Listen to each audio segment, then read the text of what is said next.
Bonsoir, on va commencer.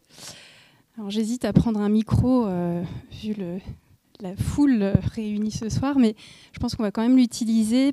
Peut-être que ça apportera quand même un peu plus nos voix. Et puis dans un souci de captation, je pense que c'est mieux.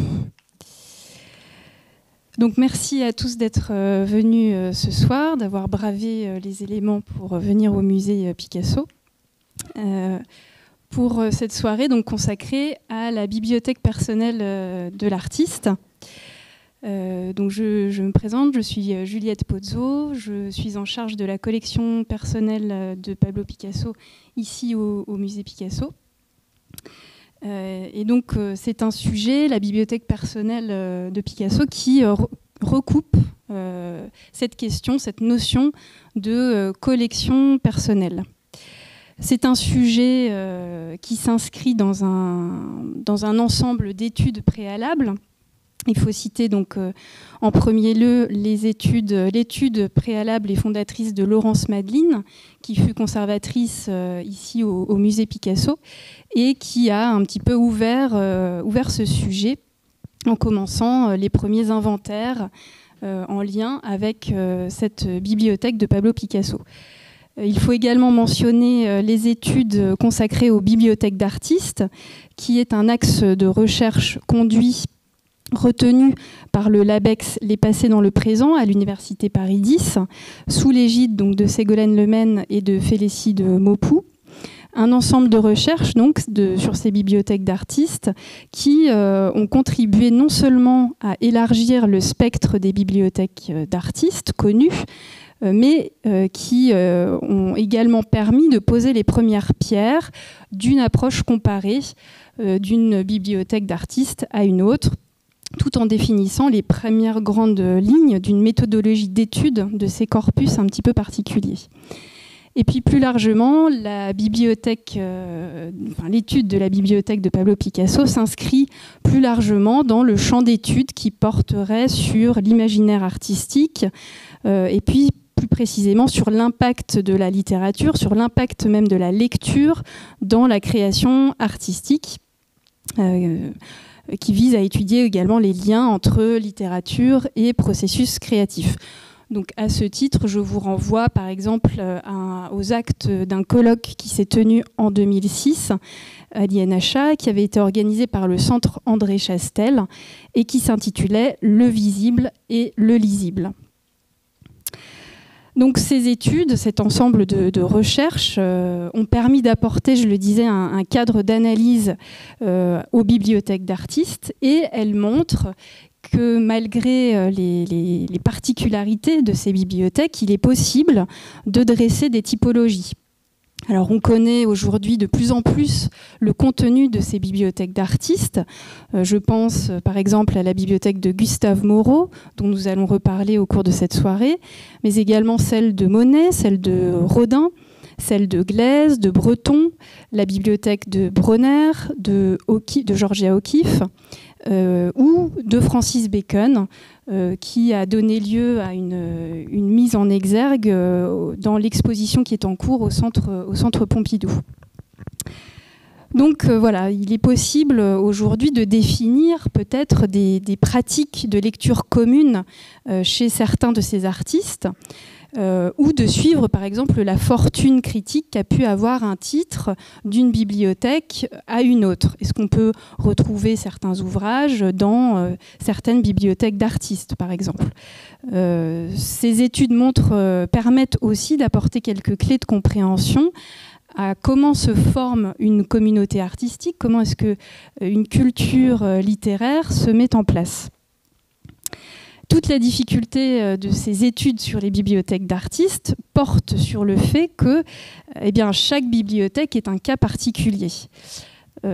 S'il fallait donner une définition de ce qu'est une bibliothèque d'artiste, on pourrait peut-être partir de celle-ci, c'est-à-dire qu'au fond, la bibliothèque, c'est une collection personnelle d'ouvrages ou de revues qui se constitue en fonction des intérêts propres de son propriétaire. Et donc, l'histoire de cette constitution est très différente, en tout cas très spécifique à chaque fois. le corpus de livres, les traces d'une bibliothèque, souvent n'existent plus vraiment physiquement. Donc il y a toute cette partie recherche, définition du corpus qui varie d'une situation à une autre. On a par exemple le cas de la bibliothèque de Gustave Moreau qui est très bien inventoriée, très bien connue, et on verra que pour Picasso c'est beaucoup plus compliqué. Donc la question de la définition du corpus, mais il y a aussi la question de la provenance de ces ouvrages qui parfois n'est pas très simple à reconstituer. Et puis dernière question, celle de l'usage réel de ces ouvrages faits par l'artiste, puisque ce n'est pas forcément parce que l'artiste avait un titre dans sa bibliothèque qu'il l'a lu ou qu'il s'en est inspiré complètement. Donc il y a aussi cette part de bibliothèque imaginaire, de bibliothèque mentale, qui n'a pas laissé forcément de traces matérielles, mais qui est intéressante de reconstituer pour comprendre un petit peu les influences littéraires qu'a pu avoir l'artiste au-delà de la lecture d'un ouvrage. Et parfois, ça peut être en fréquentant, par exemple, des cercles littéraires, en fréquentant certains écrivains. Donc ce sujet, le musée Picasso s'en est emparé en 2018, grâce notamment à l'arrivée donc, de Lily, qui a bénéficié donc d'une bourse dans le cadre du LABEX CAP, Création, Art et Patrimoine, mis en place par l'Université Paris 1. Et donc Lily avait, dans le cadre de sa thèse sur Gustave Moreau, déjà eu l'occasion de travailler justement sur le cas de la bibliothèque de Gustave Moreau. Donc elle arrivait au musée Picasso avec une méthodologie déjà mise en place et puis donc une connaissance de ce champ d'études propre aux bibliothèques d'artistes. Donc le principe donc de cette soirée, c'est que nous échangions autour de cette bibliothèque personnelle, que Lily puisse nous présenter sa démarche, comment est-ce qu'elle a travaillé sur ce sujet tout au long des 10 mois qui lui ont permis donc de mener cette étude, de nous expliquer peut-être un peu sa méthode, et puis de voir ensemble quelles hypothèses, en tout cas quelles premières conclusions il est possible de porter sur l'étude de ce corpus. Donc je lui cède tout de suite la parole. Merci Juliette. Donc je me permets, avant de reprendre la parole par rapport à Picasso, de revenir sur justement cette méthodologie dont parlait Juliette, que j'ai mise en place dans le cadre de ma thèse. Donc cette thèse de doctorat portait sur Gustave Moreau, et notamment sur l'étude de sa bibliothèque personnelle, qui est entièrement conservée au musée Gustave Moreau et qui est constituée de près de 2000 ouvrages.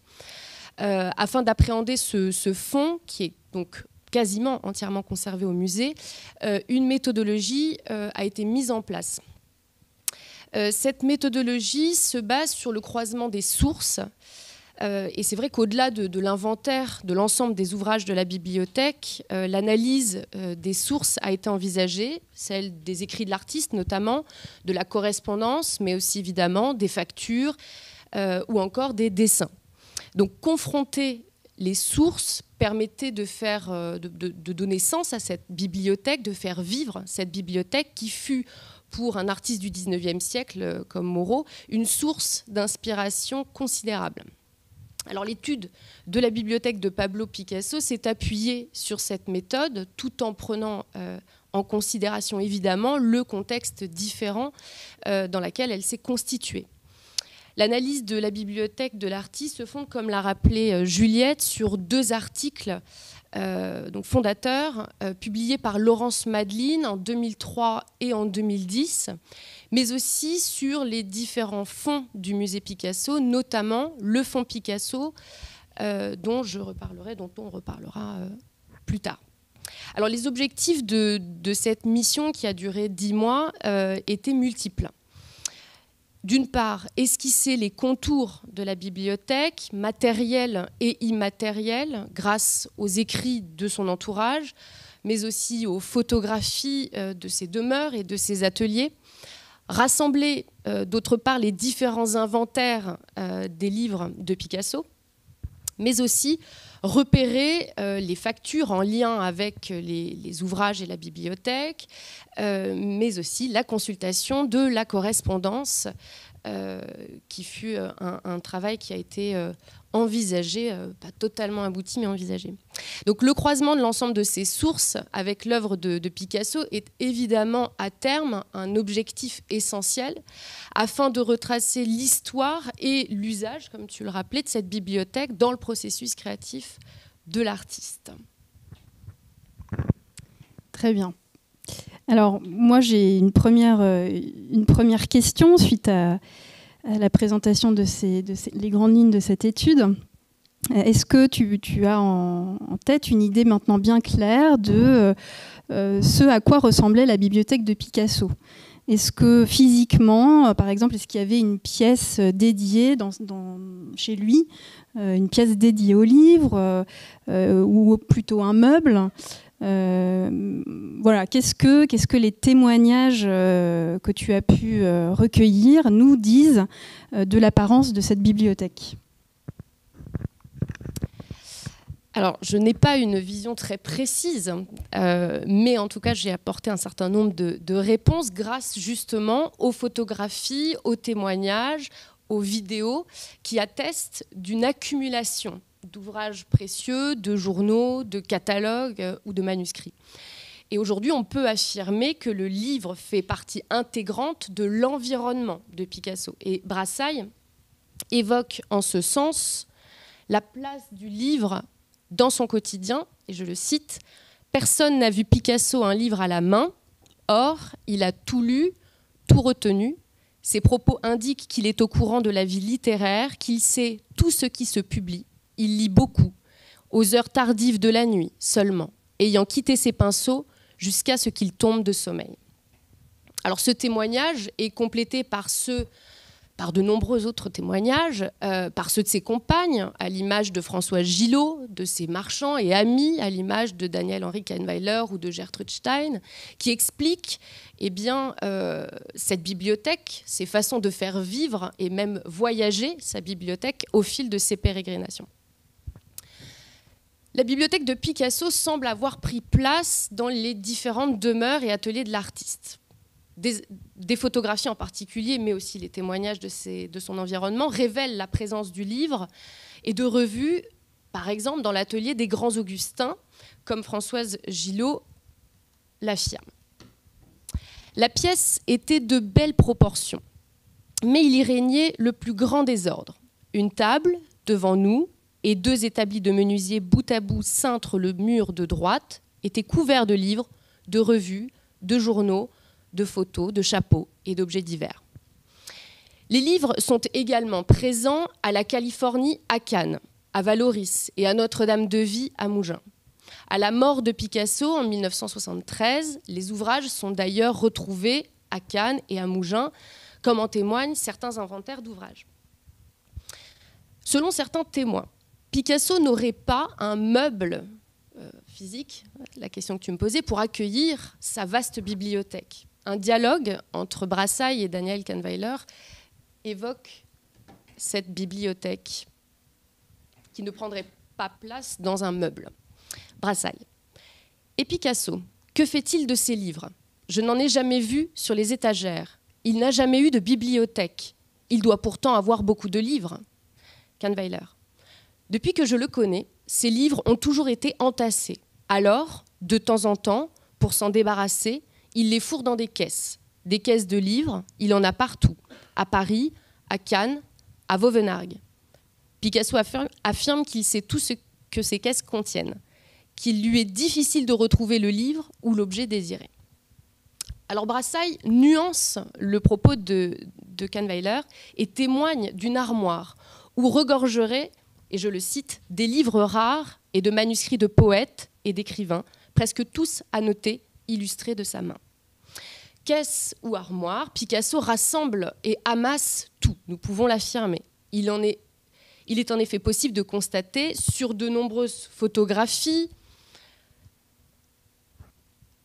d'Henri Cartier-Bresson, d'Édouard Quine ou de Brassailles ici, l'accumulation d'ouvrages au sol sur les différents meubles de ses ateliers ou de ses demeures, sur les chaises, les tables ou les cheminées. Dans les pièces à vivre comme dans l'atelier, le livre est omniprésent. Les témoignages semblent également mettre en évidence une bibliothèque en mouvement qui se déplace au gré de ses voyages et au gré des voyages de Picasso entre Paris et le sud de la France. Kahnweiler écrit en ce sens,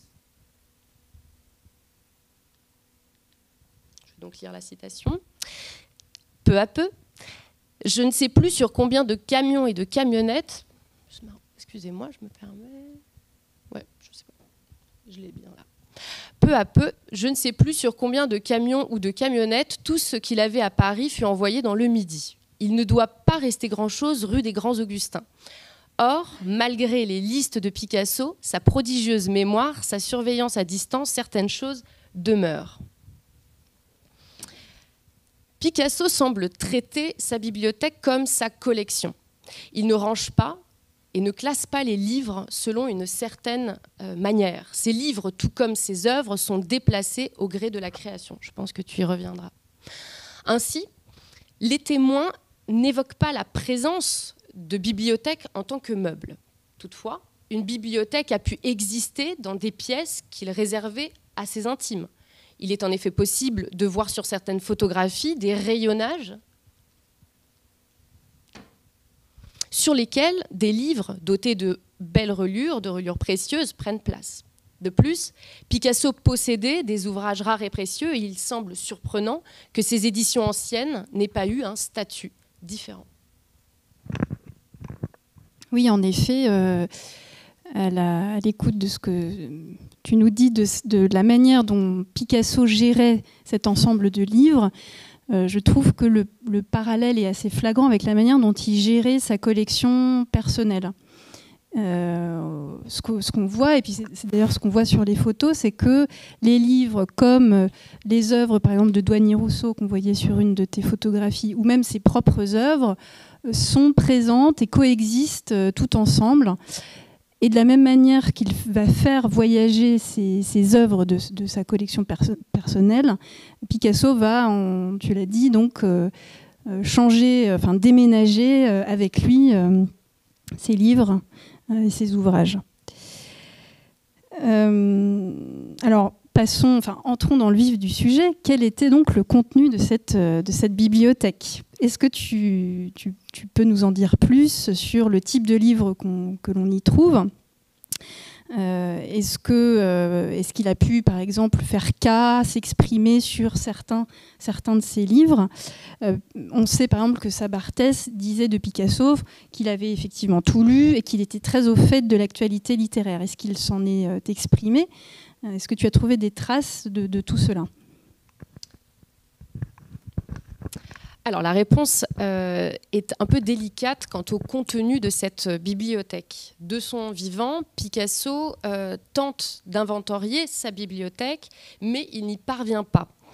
Après la mort de Sabartès, Kahnweiler et Louise Leiris, qui aident Picasso à déménager dans le sud, reprennent le flambeau à ses côtés pour un temps.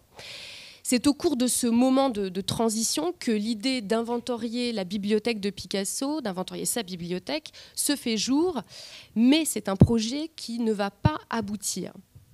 Plus tard, Picasso engage un nouveau secrétaire, Alberto Miguel Montanes, chargé en partie de l'inventaire de cette bibliothèque. Le témoignage de son fils évoque en ce sens, et je le cite, « Un des prétextes de la venue de Miguel avait été la mise en ordre de la bibliothèque. Je crois qu'il ne s'en est jamais occupé ou occasionnellement. » S'il a eu la velléité de mettre en ordre cette bibliothèque, Montanes n'a jamais abouti. Le projet, le corpus, étant sans doute déjà gigantesque. Alors aujourd'hui, nous avons un certain nombre d'inventaires qui nous informent en partie du contenu. Cependant, ces inventaires révèlent également le côté très fragmenté et peu représentatif peut-être de ce qu'ils pouvaient avoir. Donc, certains inventaires ont révélé un premier ensemble d'ouvrages composés d'une centaine de livres. Le corpus est vaste, allant de la littérature de l'Antiquité à celle du XXe siècle. S'ils ne représentent pas une grande partie de la bibliothèque, quelques auteurs antiques font partie de la bibliothèque, à l'image de l'historien romain Salluste, dont il possède notamment la Conjuration de Catilina ou l'Énéide de Virgile. Les grands poètes de la fin du Moyen-Âge, à l'image d'Utasse ou de Cervantes, font également partie intégrante de la culture de Pablo Picasso.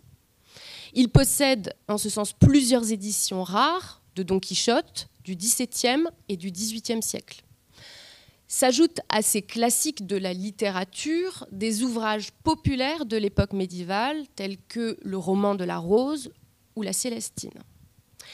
L'époque moderne est également représentée par de grands classiques à l'image de Montaigne ou de Sade, mais aussi de Milton avec le Paradis perdu ou les mystifications de Diderot. Les éditions sont rares et précieuses et révèlent la diversité et la richesse des goûts de Picasso. De la même façon, les écrivains du XIXe siècle, donc de l'époque contemporaine, cette fois sont très présents et les éditions sont parfois originales. Stendhal, Baudelaire, Mallarmé, Villiers de l'Isle-Adam font partie de cet ensemble. Enfin, pour clore cette chronologie, la littérature du XXe siècle constitue également un pan important de sa bibliothèque. Alfred Jarry, Paul Éluard, Pierre Réverdy, Raymond Queneau, Michel Léris ou encore Jean Cocteau constituent évidemment une large partie de sa bibliothèque. Par ailleurs, le Musée national Picasso Paris conserve plus de 6000 pièces et comprend principalement des revues et des catalogues d'exposition. Ce fonds d'ouvrage est nommé Fonds Picasso et réunit donc, comme je le disais, un ensemble de revues essentiellement et d'ouvrages qui ont été retrouvés dans les dernières demeures de l'artiste. Ce fonds est constitué précisément de 6800 pièces. La typologie de ce fonds d'ouvrage révèle une assez grande diversité dans les revues et les catalogues d'exposition. Aux revues et aux catalogues s'ajoutent des romans, des nouvelles, des anthologies de poésie, des guides touristiques, des catalogues de vente, des livres d'art, des partitions musicales ou encore des coupures de presse. La chronologie de cet ensemble s'étend de 1870 à la mort de Picasso en 1973. Les périodiques et les quotidiens sont particulièrement représentés dans ce fonds. Ces derniers se distinguent par leur diversité. Des revues politiques, telles que les cahiers du communisme ou les études soviétiques, des revues littéraires et artistiques, à l'image des cahiers du Sud ou des temps modernes, de l'Œil ou du Burlington Magazine, mais aussi des journaux d'actualité comme Paris Match, constituent une large partie du fonds des revues. La richesse de ce fonds se caractérise également par la variété des provenances. Les revues sont françaises, espagnoles, américaines, mais aussi, plus rarement, allemandes ou italiennes. Les revues semblent avoir plus particulièrement intéressé Picasso. Certaines revues sont découpées, annotées et comportent des dessins. Ce que, manifestement, j'ai moins trouvé lors de l'analyse des catalogues d'exposition, qui sont en grand nombre toutefois. Ils proviennent d'Europe, des États-Unis, d'Amérique du Sud, du Japon, de la Russie. Et les bornes chronologiques des périodes artistiques qui sont évoquées dans ces catalogues d'exposition s'étendent de la préhistoire au XXe siècle. Toutefois, l'usage de ces catalogues n'est pas prouvé pour le moment. Voilà ce qu'on pouvait dire par rapport au contenu. Merci.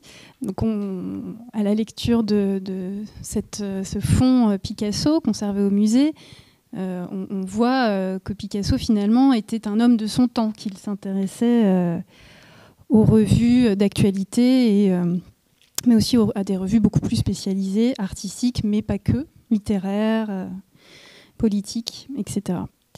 Et donc la question suivante, toi qui as pu plonger dans la bibliothèque de Gustave Moreau, est-ce que tu pourrais, comme ça, nous dire en quoi la bibliothèque de Picasso te paraît singulière par rapport notamment à celle de Moreau et peut-être par rapport à d'autres bibliothèques que tu connais, ou à l'inverse, en quoi pourrait-elle se rapprocher peut-être d'autres bibliothèques d'artistes? Est-ce que tu as par exemple trouvé des titres d'ouvrages de manière récurrente dans d'autres bibliothèques?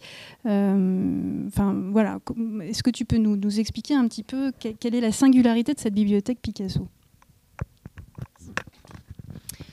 Alors une nouvelle fois, la réponse à cette question est délicate dans la mesure où l'étude des bibliothèques d'artistes est en pleine réflexion. Tu le rappelais d'ailleurs en introduction, puisque depuis quelques années déjà, sous l'impulsion, tu le rappelais, de Ségolène Lemaine et Félicie Fezan-de-Maupoux, un vaste projet scientifique sur les bibliothèques d'artistes 19-20e est mené.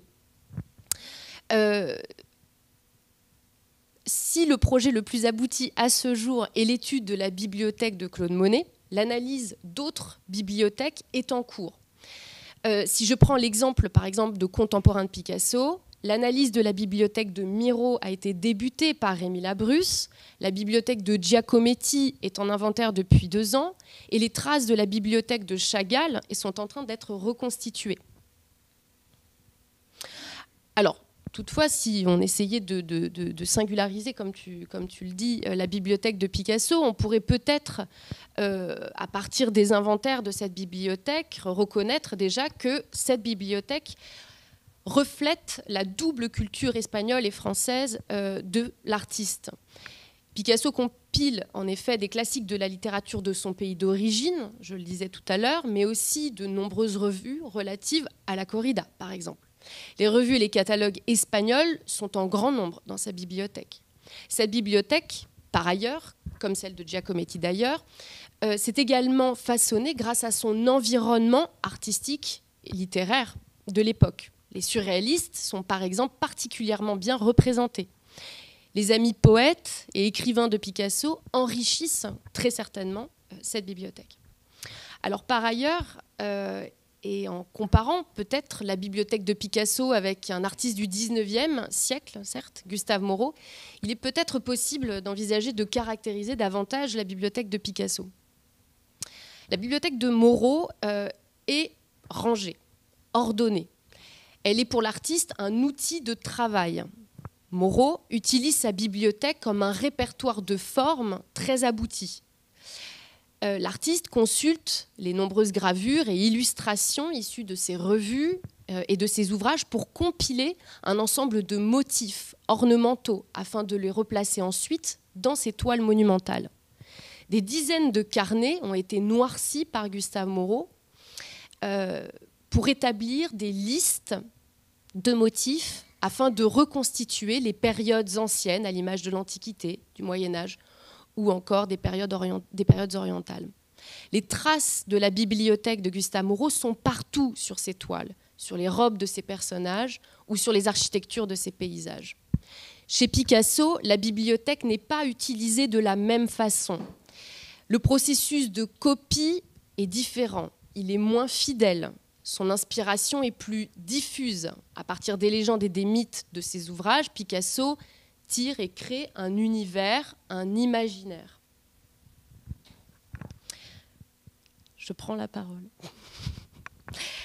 On peut décrypter la bibliothèque personnelle de Picasso au cours de sa vie et on aimerait établir davantage peut-être le lien entre Picasso et sa création. Et justement, je pense qu'on peut comprendre le lien entre Picasso et sa création à partir du lecteur, de quel type de lecteur il était. Alors, est-ce que toi, tu as réussi à trouver quelques informations à ce sujet? Alors, oui, donc, tout à l'heure, tu as en partie répondu à la question de quel type de lecteur Picasso était. En croisant justement les sources, les témoignages, on se rend compte que Picasso était donc un lecteur solitaire. Tu l'as dit, il lisait de préférence seul, dans sa chambre, et plutôt la nuit. Et en ça, Picasso en fait ne se distingue pas vraiment d'une pratique de la lecture chez les artistes qui est en place dès le 19e siècle. Donc on peut effectivement déceler dans sa carrière de grands moments où il a fréquenté plus particulièrement un écrivain ou un poète qui ont sans doute été fondateurs dans la constitution d'un imaginaire littéraire chez Picasso. Alors pour illustrer ce propos, on peut parler de ses débuts. Alors à la fin du 19e siècle, il participe à la création d'une revue qui s'appelle Arte Roven. Et au cours de la formation de cette revue, Picasso entre en contact avec les écrivains de la génération de 1898, dont le but est de justement récupérer de la tradition littéraire espagnole et de la mettre au goût du jour, de l'insérer dans une certaine modernité. Donc à ce moment-là, Picasso a probablement lu ces classiques, on pourrait dire, espagnols. On va revenir un petit peu après sur ce moment-là. Bon, on pourrait dérouler comme ça toute la vie de Picasso. En 1901, il rencontre Max Jacob à Paris. Et là encore, c'est une rencontre décisive dans son approche de la littérature, puisqu'on sait que Max Jacob, en fait, lui fait découvrir toute une partie de la poésie française, et notamment celle d'Alfred de Vigny. C'est Max Jacob qui probablement l'initie à la littérature, aux ouvrages de Stendhal. Et puis il lui offre également certains ouvrages. Voilà, on pourrait continuer comme ça avec sa rencontre avec Guillaume Apollinaire, ses liens d'amitié avec Paul Éluard. Et puis, il ne faut pas oublier que Picasso a également fréquenté beaucoup d'éditeurs de par sa pratique des livres illustrés. Après la Première Guerre mondiale, en fait, Picasso va réaliser beaucoup de livres illustrés, quasiment 2 par an, au moins 1 par an en tout cas. Et donc ça l'amène à rencontrer tout un cercle littéraire, notamment donc celui des éditeurs. Et il y a dans ce panorama quelqu'un qui n'est pas très connu, qui s'appelle Gustavo Gili, qui est à la fois bibliophile mais également éditeur, et qui collectionne effectivement des ouvrages assez rares. Et donc il a pu aussi influencer Picasso, ou en tout cas accompagner Picasso dans l'acquisition peut-être de certaines éditions très, très anciennes. Donc la question des cercles littéraires, elle est importante. Il y a des études qui existent, mais je pense que voilà, elle mériterait d'être poursuivie. Par exemple, la relation entre Picasso et Georges Bataille après la Seconde Guerre mondiale, moi, m'interroge particulièrement, parce qu'on sait qu'à cette époque, Georges Bataille était conservateur de la bibliothèque de Carpentras, qui est connue pour disposer d'un fonds d'ouvrages très anciens et illustres. Et je me demande si, à cette époque, Picasso et Bataille, qui se fréquentaient dans le sud de la France, ont pu, par exemple, discuter de tout ça. Alors, pour compléter cette réponse, en fait, l'idéal, ce serait de pouvoir dire, voilà, tel ouvrage inventorié dans la bibliothèque de Picasso lui a été donné par telle personne, ou bien il l'a acheté à telle date, chez tel libraire ou dans telle bibliothèque. Malheureusement, ce n'est pas toujours possible. Hein. On n'a pas toujours la petite facture ou la correspondance qui permet de résoudre un petit peu l'origine d'un livre. On peut, avec quelques recherches approfondies, parfois trouver la provenance de certains livres. J'aimerais illustrer ce propos en parlant d'un livre en particulier qu'on a retrouvé donc, avec Lily au cours de l'inventaire du fonds Picasso, donc conservé, si vous avez suivi, au musée Picasso. Donc ce fonds Picasso, en fait, c'est une petite partie de la bibliothèque de Picasso, le reste étant probablement dans la famille. En tout cas, donc, on a retrouvé dans ce fonds Picasso une édition très ancienne de la Célestine, qui en réalité donc, ne s'appelle pas Célestine à ses débuts, mais Tragicomédie de Calixte et Mélibée. Et là, en l'occurrence, il s'agit d'une des premières éditions qui date de 1531. Alors, pour remettre un petit peu dans le contexte, cette tragicomédie, elle est écrite en 1499. Elle est publiée d'abord à Burgos et de manière anonyme. Et puis, en 1501, paraît une autre édition, cette fois signée par Fernando de Rojas, Et puis, très vite, c'est un ouvrage qui va avoir un succès considérable, notamment au siècle d'or en Espagne, et qui va connaître de nombreuses suites, de nombreuses imitations, et qui, à la manière de Don Quichotte, vraiment va être le best-seller du siècle d'or. Il est moins connu en France, cet ouvrage, et pourtant, il a eu une influence considérable sur tout le théâtre classique français et italien, le théâtre de farce, le théâtre de maîtres et de valets. Et en quelques mots, donc l'histoire est celle de Calixte, un beau jeune homme qui cherche à s'attirer les faveurs de Mélibée, qui Mélibée rejette en fait les avances de Calixte. Et pour parvenir à ses fins, Calixte va passer par son valet, qui lui-même va faire appel à la Célestine. C'est là qu'entre en scène le personnage de la Célestine, mais qui, en fait, à l'origine, est un personnage un peu secondaire, en fait, dans cette tragicomédie. Ce n'est pas vraiment le personnage principal. En tout cas, cette Célestine, elle est décrite dès le début comme une vieille femme disgracieuse, en tout cas avec un visage disgracieux, parce qu'elle a de la moustache, elle a une balafre sur la joue gauche, et puis elle porte un certain nombre d'attributs. Elle est encapuchonnée, elle porte un chapelet qui est un signe de son hypocrisie religieuse, ainsi qu'un rouet, qui est plutôt un symbole phallique, un symbole sexuel. Donc cette Célestine, en fait, qu'est-ce que c'est ? C'est ce qu'on appelle en Espagne une trotaconventos, c'est-à-dire une personne qui va de couvent en couvent dévoyer les jeunes filles qu'on a placées de force au couvent, et qui joue l'entremetteuse en quelque sorte dans des couples où la situation sentimentale est catastrophique, en détresse, et donc elle joue l'entremetteuse en échange donc d'une rémunération. Donc c'est une figure très amorale qui est surtout appâtée par le gain et qui essaye de réconcilier des couples. La Célestine, il se trouve que c'est un thème iconographique qui ensuite a été repris suite au succès littéraire. Vous connaissez peut-être les gravures de Goya. Eh bien, Picasso va lui-même reprendre ce thème iconographique plusieurs fois au cours de sa carrière. Au début, dans les années 1900, au tournant du siècle, il associe la figure de la Célestine à la maquerelle de bordel dans plusieurs dessins qui vont culminer en 1903 avec le fameux portrait conservé ici donc au musée Picasso, intitulé La Célestine, mais que Picasso n'avait pas intitulé La Célestine en 1903 au début. C'est l'acquéreur de la toile qui va le rebaptiser, ce tableau.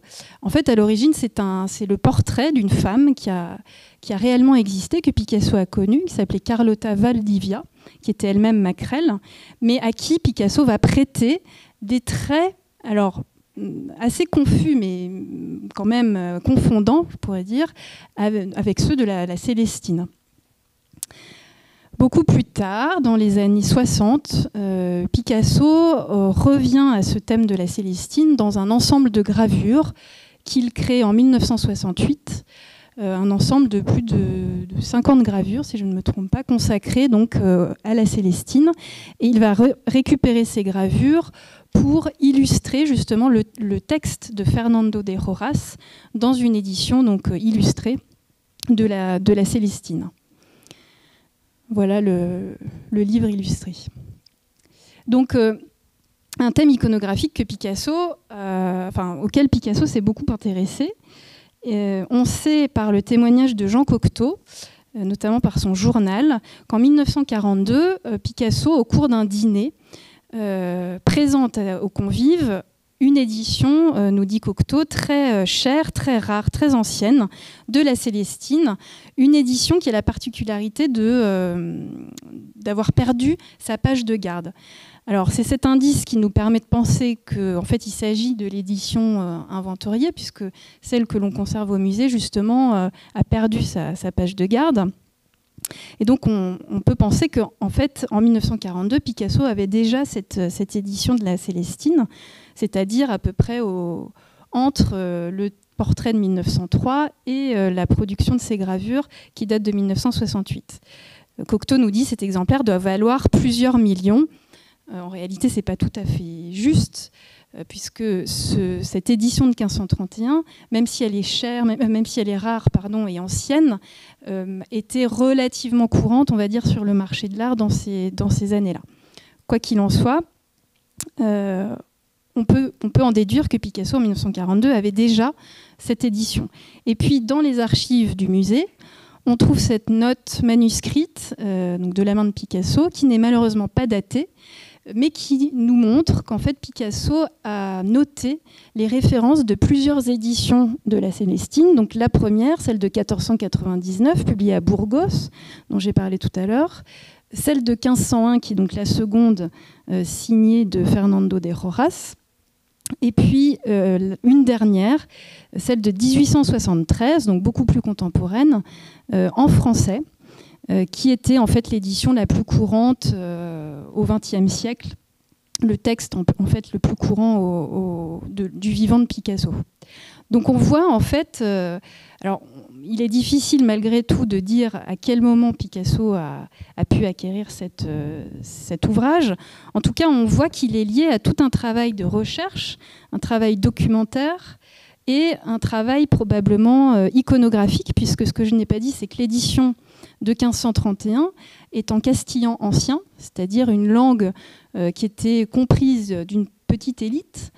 Il est peu probable que Picasso comprenait le castillan ancien, peut-être qu'il arrivait à le lire, mais en tout cas pas de manière aussi fluide, je dirais, que le français. Donc, par contre, cette édition est intéressante parce qu'elle comporte un ensemble de gravures qui sont peut-être parmi les premières en fait, représentations iconographiques de la Célestine. Et vous avez tout à droite justement une représentation, donc une gravure de la Célestine.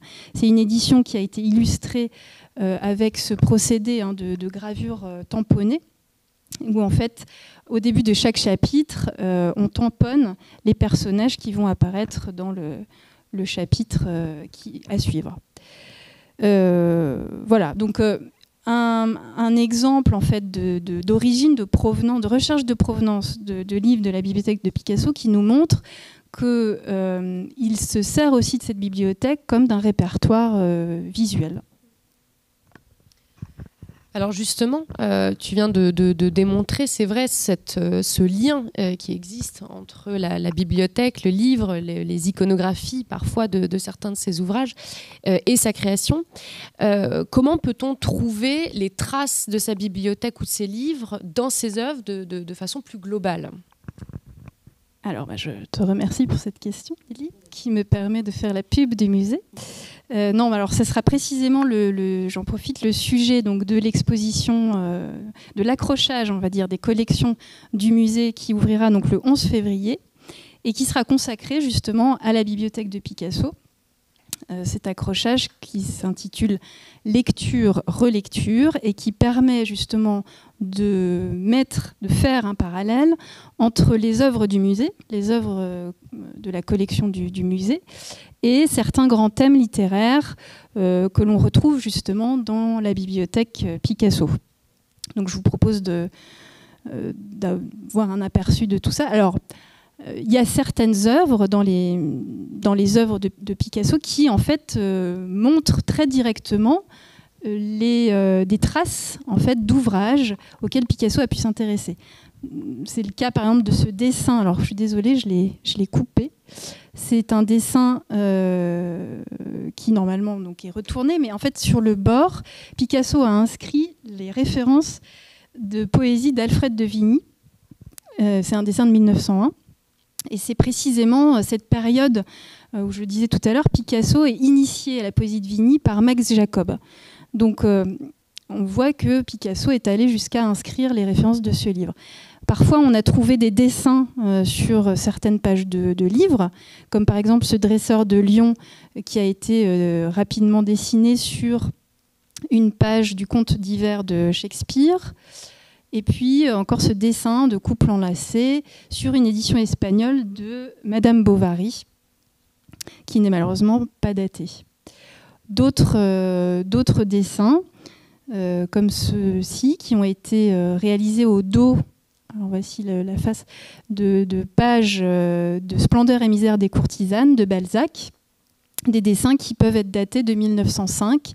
Alors je ne me suis pas encore amusée à dater l'édition du livre, mais voilà, en tout cas, on sait que dans ces années-là, Picasso lit effectivement toute cette littérature un peu misérabiliste, naturaliste, à laquelle voilà, Meg Jacob, encore une fois, a pu l'initier.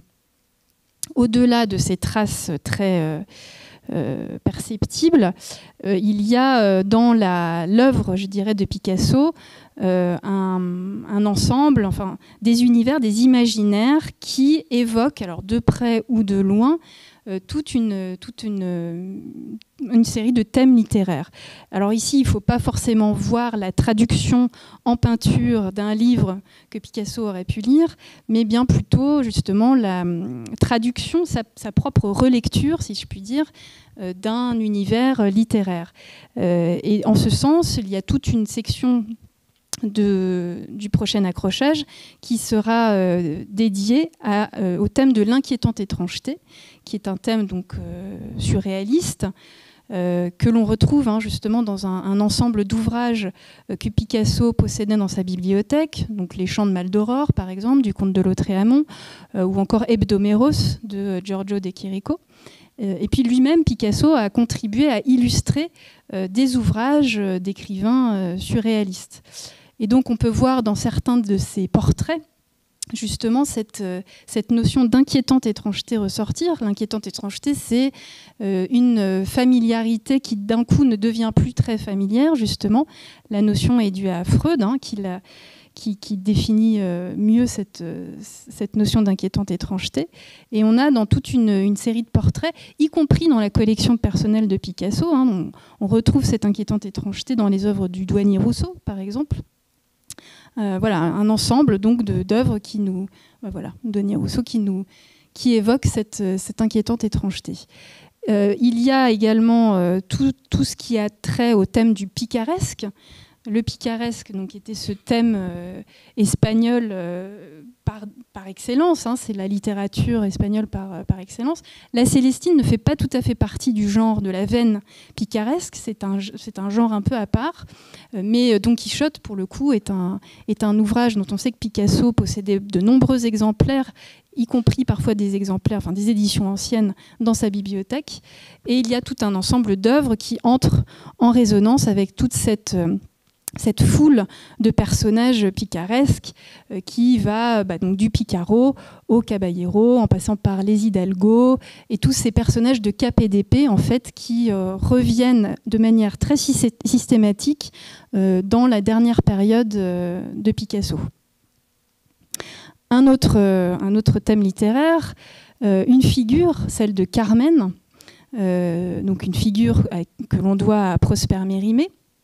Donc Picasso possédait en plus un exemplaire de Carmen dans sa bibliothèque, enfin des nouvelles de Prosper Mérimée, et il a lui-même eu une fascination pour cette figure littéraire. Alors dans sa collection personnelle, on a cette danseuse espagnole de Miro, qui entre en résonance avec le personnage de Carmen, mais Picasso lui-même a illustré en fait le livre de Prosper Mérimée à 2 reprises.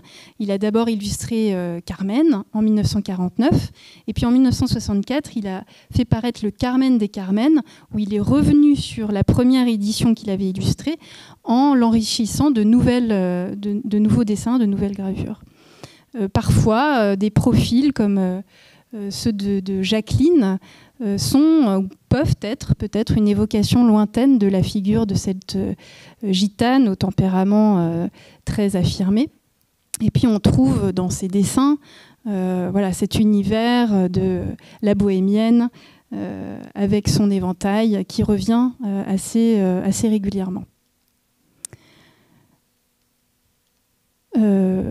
Un autre thème qui est un peu transversal, mais qui évoque aussi le thème de la lecture chez Picasso, c'est celui de la liseuse, qui est un thème iconographique très intéressant parce qu'en fait, il traverse véritablement toute l'œuvre de Picasso. À chaque période, Picasso fait une série de liseuses un peu à la manière de ces baigneuses, en fait, qui sont aussi un thème iconographique qui revient régulièrement. Et la liseuse, c'est un petit peu l'anti-baigneuse, quelque part, puisque ça n'est pas justement une femme qui aurait comme ça, qui exposerait son corps de manière consciente. Au contraire, la liseuse, c'est un portrait de femme très secret, en tout cas intime, qui n'est pas dépourvu d'un certain érotisme d'ailleurs, mais c'est un érotisme latent, c'est un érotisme un peu plus en retrait. Et ce sont souvent d'ailleurs des œuvres très silencieuses. On voit rarement ce que les liseuses lisent. Mais en tout cas, voilà, on sent que c'est un thème iconographique qui a fasciné Picasso parce qu'il l'a représenté de très très nombreuses fois à des périodes différentes. Et à chaque fois, c'est une manière aussi de réinventer le portrait féminin à la manière donc de ces baigneuses. Et on en a un certain nombre au musée Picasso qui seront donc présentés au cours de cet accrochage. Voilà. Je me propose de conclure cette présentation en te remerciant, Lily, en vous remerciant pour votre attention. D'après ce que j'ai entendu, vous essayez de savoir ce que les livres ont apporté. Est-ce que vous êtes parti des œuvres pour savoir à quel livre éventuellement ils se référaient et savoir si Picasso les avait? Par exemple, on prendrait deux. Le cubisme, avait-il Flatland, publié en 1884 par William Abbott, Edwin Abbott, ou avait-il, quelle version avait-il des Métamorphoses d'Ovide, quand il est chargé de les illustrer? Est-ce qu'il a celles qui sont illustrées par Pierre-Gilles Solis, édition de 1581, ou en a-t-il une autre? Si c'est celle de 81, la troisième gravure permettrait peut-être de comprendre Femme jetant de pierre. Donc est-ce que vous voyez, travailler en verse, à partir de la peinture, à quel livre se réfère-t-il et l'a-t-il? Alors, en effet, c'est une manière, effectivement, de comprendre un petit peu aussi comment est-ce qu'il a pu acquérir ces ouvrages. On a la difficulté dans le cas de la bibliothèque Picasso, mais je le disais tout à l'heure, en fait, d'être surtout partie d'inventaire et de ne pas avoir accès physiquement, en fait, aux ouvrages de sa bibliothèque qui sont restés dans la famille. Ces inventaires, souvent, sont partiels, malheureusement. On n'a pas toujours une date d'édition. On a un titre, on a un auteur, ça c'est le minimum vital, mais on a rarement, malheureusement, la date pour pouvoir savoir un petit peu quel type d'édition il avait. Donc ça freine un petit peu ce travail-là, d'autant qu'on a en fait au musée essentiellement des revues, essentiellement des journaux, et donc pas d'édition ancienne. En fait, l'édition de la Célestine que j'ai montrée, c'est une exception.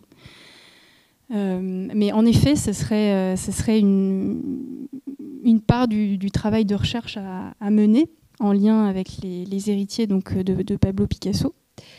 Comme ça, je cherche quelques exemples, mais oui, par exemple, il me semble que avec Carmen, on a trouvé donc, dans les inventaires des éditions, la première édition en fait, de Carmen. Maintenant, quand est-ce qu'il l'a acquise? Est-ce que c'était au moment justement où il s'est intéressé à cette figure-là? Mais comme on voit qu'il s'y intéresse tout au long de son œuvre, c'est pas facile non plus d'établir un lien direct en fait, entre les livres sans avoir leur provenance et la création. Mais voilà, c'est un pan de recherche effectivement à mener dans... J'avais un autre exemple à donner qui vous intéresse sans doute particulièrement. La crucifixion de 33, dernier tableau de Magique, suit la publication du numéro 2 de document dans lequel Georges Bataille publie les gravures de la Bible de Saint-Sévère, pas les gravures, les reproductions de la Bible de Saint-Sévère, et quand on voit les couleurs et les deux cadavres de la deuxième illustration dans Bataille, on retrouve les deux cadavres dans le tableau. Mais c'est les mêmes. Donc vous voyez que c'est... Effectivement, il y a tout un pan. En fait, la manière dont Picasso usait des reproductions. Ça marche effectivement pour la crucifixion, ça marche aussi pour ces gravures de Cranach, dont on sait qu'ils partaient directement en fait de reproductions d'après des journaux. Et effectivement, il y aurait une liste à faire de liens, en fait, de reproductions parues dans des livres ou dans des revues, et la création directement, quoi.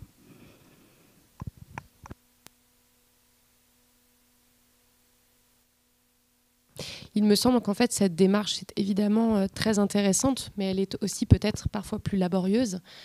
Souvent, on arrive à faire parler les œuvres, mais aussi la bibliothèque, grâce aux écrits de l'artiste.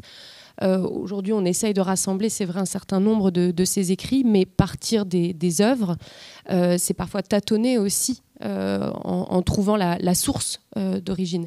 Et parfois, c'est plus simple de partir des ouvrages grâce aux annotations de l'artiste, grâce aux dédicaces, mais aussi aux écrits. C'est pour ça aussi, je pense, que nous avons cette démarche-là et qu'on le fait dans ce sens-là. Mais évidemment que, partant des œuvres, on peut trouver un certain nombre de réponses. J'ai une petite question. Si vous pouvez nous en dire plus sur la littérature moins érudite que Picasso avait, enfin, tu parlais de romans, peut-être policiers, etc.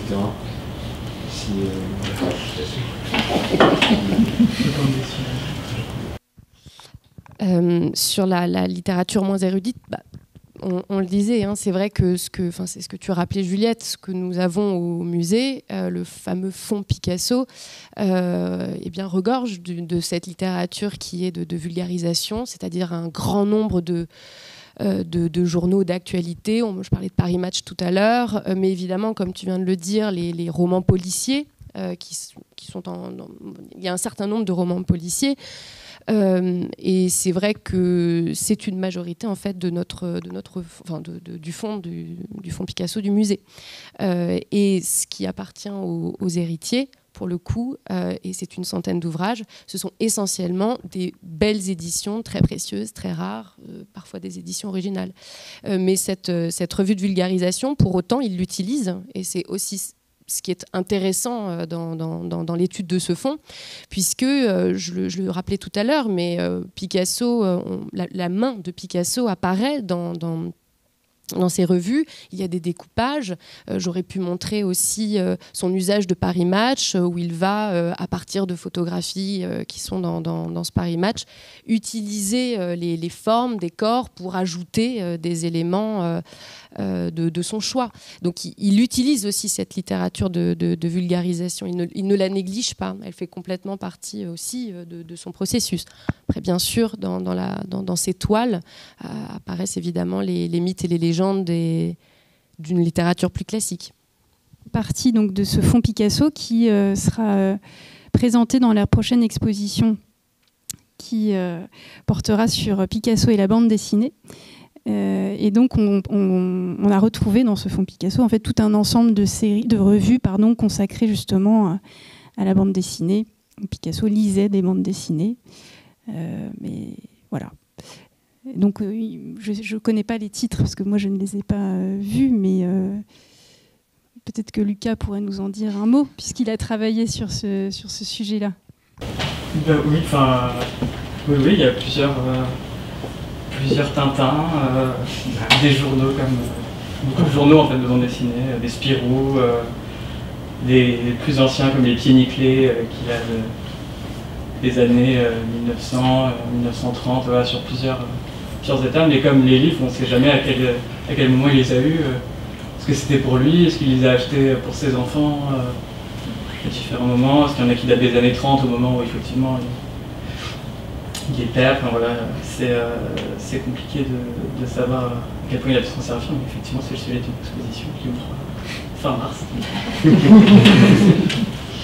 tu veux dessiner? Pas ma confiance.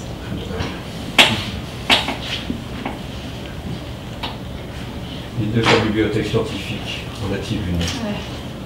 J'en ai pas vu. Mathématiques, physique. Dans les inventaires qu'on a pu consulter, non, moi je ne vois pas là d'ouvrage. Ni dans les revues d'ailleurs. Assez peu, oui, c'est vrai. quelques revues en lien avec la médecine. Oui. Mais bon, c'est assez rare.